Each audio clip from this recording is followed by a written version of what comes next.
Bum bum bum bum bum bum bum bum bum bum bum bum. The Peter Dislike Show. Bum bum bum bum bum bum bum. All right. Well, please continue to pray for my success in pivoting my career in Taiwan. And something happened this past week that cemented my decision to check out of the United States. I was having a bad day. My car had finally died. I mean, I was expecting the car to die someday, but you never want to think it's today, right? I had a lot going on, and it's fine. But I ran into a lot of hostility on the day that I went to replace the car.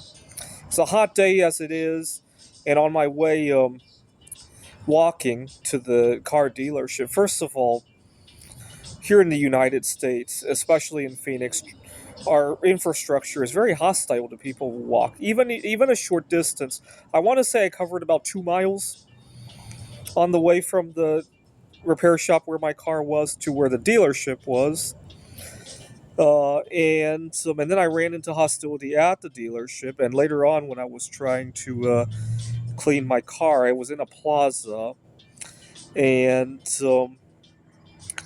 that I wish I could say that if it only happened every time I need to replace my car, which could be only once every half a decade, that would be okay, right? But unfortunately, that's only one example of hostility. I run into hostility when I need to replace my car. I run into hostility when I'm networking with people. I run into hostility at the workplace. I run into hostility when I'm ill.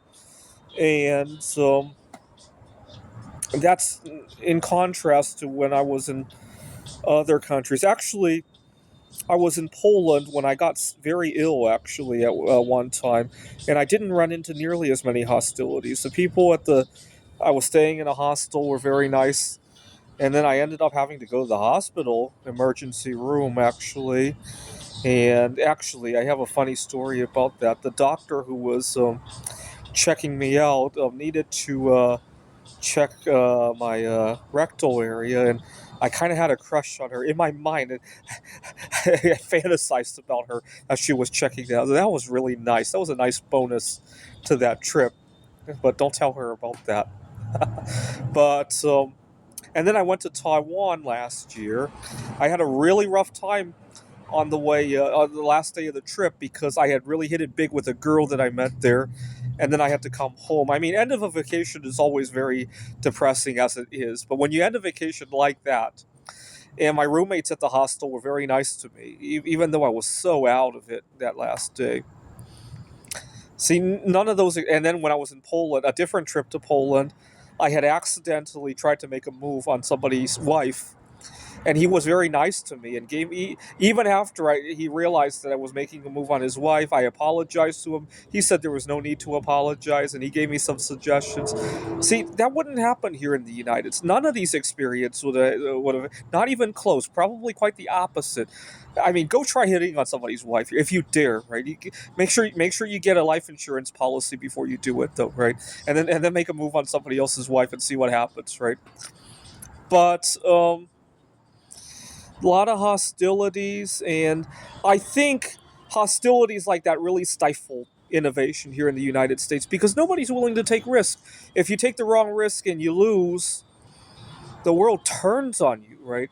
Imagine investing your time, money, resources, energy into trying to find a new chemical element 119. If you're right, you might do well. You might not even do all that well, even if you're right. But if you're wrong, you're definitely not going to do that well because the world's going to say that you took your risk, haha, and goodbye, right? At least here in the United States, right? It really stifles people from taking any sort of risk, right? Trying to make a move on a girl, and if you're wrong, you might lose that entire circle of friends, right? In other cultures it might not work that way, right? Or try to do something bold at work, and if you're right, you might not even get credit for it. If you're wrong, you're out, right? And we have a society that doesn't encourage risk taking, in my opinion, right? Just like trying to do it, it doesn't encourage risk taking in terms of even trying to clean out your car. I mean, after all, when I clean out the clutter of my car, I think everybody around me benefits. I have a better commute to work. I'm more likely to find the cure for cancer when I finally get to work, if that were what I were working on, right? But we don't have a societal substrate that encourages it, right? And when I tried to clean out the clutter out of my car, people thought I was annoying and all that. And well, thank you very much. I was so disturbed by it. I forgot to come up with the cure for COVID-19. So if you die of COVID-19, you're welcome, right?